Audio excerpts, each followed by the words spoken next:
in this short piece, using 5, 1, and to expand from the 5 to 6 to 7.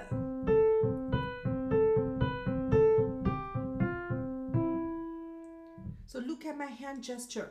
Always keep it in a good looking. So keep the C shape of the finger 1, the 2, finger 1, 3, finger 1, 4. So that means your roof, like the palm joint has to be seen very clear.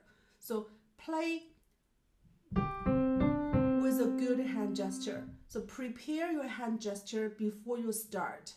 All the fingers, we're just using the fingertips. 4, 5, 5, 5, 5, 5.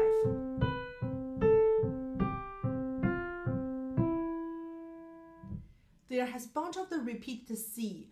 We make some repeated C in a really soft volume. So don't give it.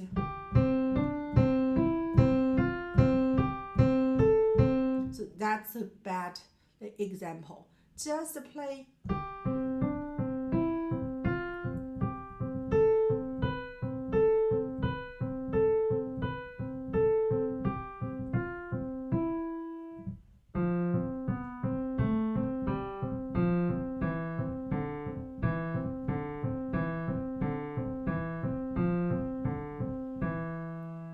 Follow the fingering it shows you on the music score.